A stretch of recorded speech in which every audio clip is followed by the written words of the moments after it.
ఎందుకలా మీరు అడగలేదు? మీరు అడిగి ఎందుకు ఒకసారి మీరు లా ఆఫ్ అట్రాక్షన్ నమ్ముతారు కదా, అవును. విపశ్యనాని చేశారు కాబట్టి ఇవాళ రోజున ఈ జీవితం నాకు ఒక ఆపర్చునిటీ, నాకేం కావాలి అని మిమ్మల్ని మీరు అడిగితే వచ్చే సమాధానం ఏమన్నా? ఇప్పుడు నాకేం కావాలి అని అడిగే పొజిషన్ దాటిపోయి నాకేమి వద్దు అని వదిలేసుకున్నాను. ఇప్పుడు ఎందుకు అడుగుతాను? ఇంకా నాకేమీ వద్దు. ఇంకా నాకు నగల మీద, చీరల మీద ఇప్పుడు ఏదో వచ్చానంటే ఇంటర్వ్యూ కోసం నేను ఇప్పుడు సన్యాసం గెటప్ వేసుకుని ఏదో వేసుకొని వస్తే మీరు ఆ డిస్టర్బ్ అవుతుంది. నాకు ఆ డిస్టర్బ్ చేయడం ఇష్టం లేదు. కాబట్టి ఏ ఫంక్షన్కి వెళ్ళినా అలా రెడీ అవుతాను. కానీ కొంతవరకు నాకు జ్యువెలరీ మీద ఇంట్రెస్ట్ పోయింది. హౌసు, బంగ్లాలు, కార్లు ఏమీ లేదు, నథింగ్, ఏమీ లేదు.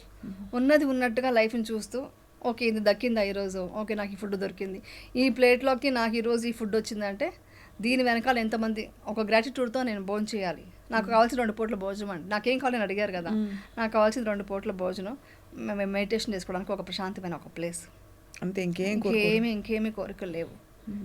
అందుకే హ్యాపీగా ఉన్నాను. అసలు అది మోస్ట్లీ నాకు ఇవన్నీ నాకు ముందే తెలియాలని ఉన్నట్టుందండి. అందుకే నేను ఇప్పుడు ఒకటే అనుకుంటా, ఈ ఎన్ని ప్రాబ్లమ్స్ అంతా వచ్చేదంతా మనం ఇవన్నీ తెలుసుకోవడానికేనా అనిపిస్తుంది నాకు. లేకుంటే ఏమి తెలియకపోతే, నాకు కష్టమే తెలియకపోతే నేను ఎందుకు బుద్ధుడి మార్గంలో వచ్చి ఉంటాను? నేను ఇది మార్గంలోకి ఎందుకు వచ్చి ఉంటాను? ఇంత డీప్గా ఎలా వెళ్ళగలను? ఒక్క 10 days కోర్స్లోనే నేను ఏమంటారు చాలా డీప్గా వెళ్ళిపోయాను. చాలా డీప్గా, అంటే మీకు దాని గురించి తెలిసి ఉంటే ఏమంటారు, అసలు ఫస్ట్ విపశ్యన అంటే ఏంటి చెప్తాను. ఆఫ్ కోర్స్ విపశ్యన అంటే ఏంటో చెప్పేలోపు, బికాజ్ అది చాలా పెద్ద సబ్జెక్ట్, నాకు ఇష్టమైన సబ్జెక్ట్ కాబట్టి. అసలు ఫండమెంటలీ ఒక కోర్ ఏరియా, ఇప్పుడు ఫర్ ఎగ్జాంపుల్ ఎవరైనా వచ్చి మీ చీర ఎర్రగా ఉందని అనుకోండి, మీరు బాధపడరు, ఎందుకంటే అది ఎరుపు కాదు, అది వైలెట్ అని మీకు తెలుసు కాబట్టి.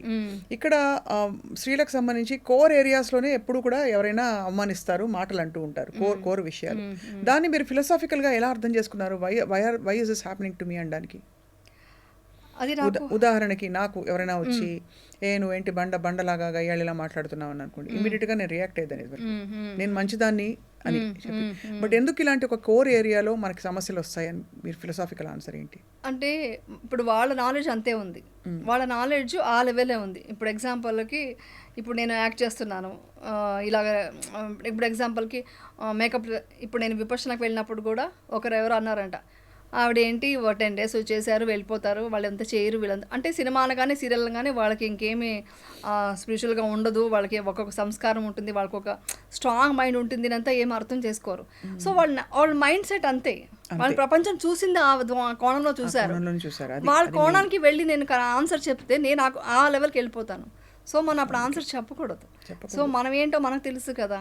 ఒక్క స్మైల్, ఎంతో రాజ్యాన్ని వదిలేసి సంసారాన్ని వదిలేసి వెళ్ళి సన్యాసం తీసుకున్న బుద్ధుడికే తప్పలేదండి అపనిందనరు. ఆయన మంచి కోరి ప్రపంచానికి మంచి ఒక విద్యను ఇస్తుంటే ఆయనకే చాలామంది ఆయనకి ఎలాగ ఆయన ఇది చేయాలని చెప్పేసి ఒక అపనిందలు దాని మీద మోసేయడానికి ట్రై చేశారు. ఆయన అప్పుడు కూడా జస్ట్ మిత్తా ఇచ్చారు, ఒక స్మైల్ ఇచ్చారు, దానితో ఆయన సక్సెస్ఫుల్గా ముందుకు వెళ్ళిపోయారు అంతే. ఏ రోజు బాధపడలేదు.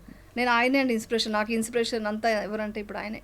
ఇప్పుడు మీరు అనేది ఏంటంటే అంత కష్టం వచ్చుండకపోతే బహుశా మీరు ఈ మార్గం వైపు చూసేవారు కాదు, మేబీ ఇంతటి ఒక విషయం ఉందని తెలుసుకునేవారు కాదు, ఇంత విషయం ఉందని తెలిసేది కాదు. ఏదో మెడిటేషన్ చేశాను అంటే చెప్పడం ఈజీ అండి, ఏముంది మెడిటేషన్ కూర్చుంటా కొంచెం థాట్ ఎలా వెళ్తుంది, ఒక 15 minutes చేస్తాము, అది కాదు కదా. టోటల్గా ఒక నిర్వాణ స్థితికి వెళ్ళే లెవెల్కి ఒక పొజిషన్కి ఒక భంగా వెళ్ళి ఒక టోటల్గా ఏమీ లేదు, నథింగ్, ఇవన్నీ వచ్చేసి ఇంపర్మనెంట్ అని తెలుసుకోవడం ఉంది కదా, అది చాలా గొప్ప విషయం. నాకు అర్థమైంది, నా అదృష్టంగా భావిస్తాను. నిజంగా విపశ్యన చేసేవాళ్ళు చాలా అదృష్టం ఉంటేనే చేస్తారు. అవును, అంత కఠోరమైన ఒక సాధన అది చేసామంటే ఒక అదృష్టం ఉండాలి. సో విపశ్యనకు అసలు ఎలా ఇంట్రడ్యూస్ అయ్యారు మీరు? విపశ్యనకు మా అమ్మాయి వెళ్ళింది ఫస్ట్, మీ అమ్మాయి, మా పెద్ద అమ్మాయి వెళ్ళింది. విశిష్టకి ఎవరో చెప్పారంట, తనకి వచ్చి నేను ఎప్పుడు బుద్ధ అని చెప్పేది, అంటే నాకు తెలియకుండానే నేను బుద్ధుడికి ఇదిగా డివోటీగా ఉన్నాను, నేను అంటే ఇష్టపడుతూ ఉన్నాను. బుద్ధుడు చెప్పే మాట నాకు నచ్చేది అనమాట. ఆయన ఎప్పుడు చెప్తారు కదా, దుఃఖం బయట లేదు, మీ లోపలే ఉంది, మీ లోపల కరెక్ట్ చేసుకోండి, దుఃఖం బయట నుంచి ఎందుకు చూస్తారు అని చెప్పేవాళ్ళు. అది చెప్పేదాన్ని, ఈవెన్ టీఎన్ఆర్ ఇంటర్వ్యూలో అంతా అదే చెప్పాను, బట్ డీటెయిల్గా నాకు తెలియదు. ఇది మా అమ్మాయి వింటూ వాళ్ళ ఫ్రెండ్స్ చెప్తుంటే అసలు విపశ్యనకు వెళ్లకుండా ఇవన్నీ మాట్లాడుతున్నారు ఏంటి అన్నారంట. అప్పుడు మా అమ్మాయి నేను విపశ్యనకు వెళ్తున్నాను బుక్ చేసింది. చేశాక నేనే డ్రాప్ చేయడానికి వెళ్ళాను.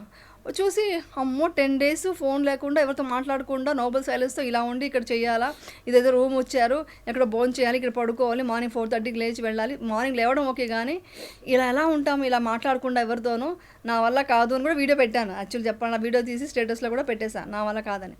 10th డే మా అమ్మాయి ఇది చేసి వచ్చిన తర్వాత చాలా చేంజెస్ కనిపించింది మా అమ్మాయిలో. అలా కూర్చోగానే 10 మినిట్స్లోకి మేము మెడిటేషన్లోకి వెళ్ళిపోయేది, రిలాక్స్ అయిపోయి పడుకునేసేది. ఏంటి ఇంత చేంజ్, సడన్గా ఎప్పుడు 12 అయినా కానీ పడుకోదు నైట్, నేను మెడిటేషన్ చేయాలి మార్నింగ్, నేను పడుకోవాలి, నువ్వు వెళ్ళు ప్లీజ్ అనేసి పడుకునేదన్నమాట.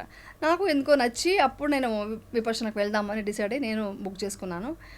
వెళ్ళేటప్పుడు చెప్పింది చాలా కష్టమైన సాధన నువ్వు చేయాలి అంది.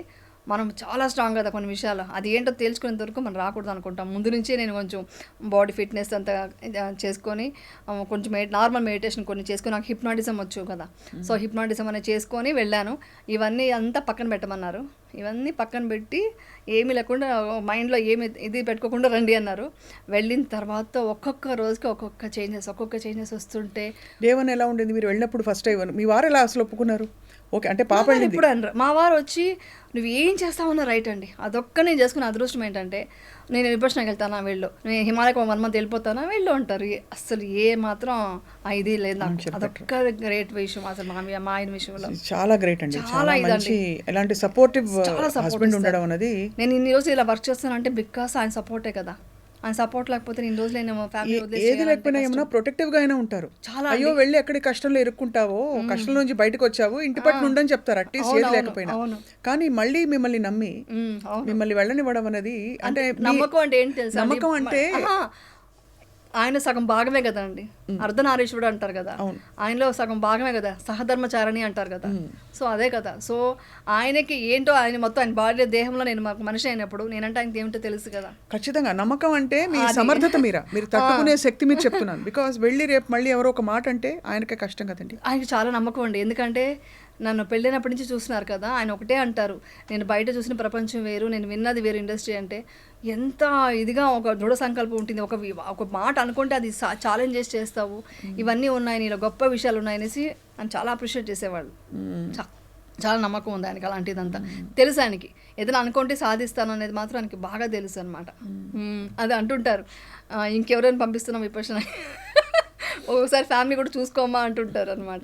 సో అది. సో డే 1 వెళ్ళారు మీరు? వెళ్ళాను. సింపుల్ గా 4 కొన్ని జతలు, ఒక 8 బట్టల 8 జతల బట్టల 10 తీసుకెళ్ళిపోయాను. వాషింగ్ అంతా TNR గారు ఇంటర్వ్యూ అయ్యాక కదా విపర్శనకి వెళ్ళింది? 2023లో వెళ్ళాను. లాస్ట్ ఇయర్ వెళ్ళింది నేను. లాస్ట్ ఇయర్ కి ఇంత డీప్ నేను వెళ్ళిపోయాను అనమాట, నాకు చాలా నచ్చింది. బట్ ఆ మధ్యలో అంతా కూడా మీకు ఎక్కడో అక్కడ వచ్చేవా సూచనలు, నాకు I want go in to different world అంటే నాకు ఒకటి బాధ నుంచి విముక్తి అనేది నాకు ఎంత చెప్పినా మాటల్లో ఉండేది. మళ్ళీ నేను ఏడ్చేదాన్ని, ఎంత స్ట్రాంగ్ అనుకున్నా తెలియకుండా ఒక్క చిన్న బాధ కూడా, ఎందుకు బాధ మొత్తం విముక్తి కలగట్లేదు, ఏదో బాధ ఉంటుంది లోపల. నేను చిన్న విషయాలు కూడా కొంచెం హర్ట్ అయ్యేవి, చాలా సెన్సిటివ్ నేను. ఇప్పుడు ఇంతసేపటికి 10 ఏడ్చుంటాను నేను మామూలుగా అయితే. సో అంతా ఉండేది, ఆ పెయిన్ ఉండేది, ఎక్కడో ఏదో తెలుసుకోవాలి, ఇంకేదో ఉంది లైఫ్లో, ఇది కాదు. నాకు ఏదైనా సక్సెస్ వచ్చినప్పుడు నువ్వు అచీవ్ చేసావని మా ఇంట్లో అంటే సరిపోదు, ఇంకా ఎదగాలి. అంటే ఎదగాలంటే దురాశతో కాదు, సరిపోవట్లేదు, నేను పడ్డ అవమానానికి ఇంకా ఎదగాలి, నేను ఇంకా పైకి వెళ్ళాలి అన్న ఒక కసి ఉండేది, ఒక కోపం అనుకోండి. ప్రపంచం మీద చాలా కోపం ఉండేది నాకు. ఆ కోపం సహజం కదా, చాలా కోపం ఉండేది. ఎవరు నన్ను అర్థం చేసుకోలేదు, మన సైడ్ నిలబడలేదు అనే కోపం చాలా ఉండేది. ఆ కోపం వచ్చి అది మోస్ట్ విపర్శనకి దారి తీసినట్టుంది. అసలు చాలా మిరాకల్స్ ఉన్నాయండి అసలు ఆ విపర్శనకి వెళ్ళడం కానీ ఇది కానీ. సో అలా వెళ్ళాను అనమాట.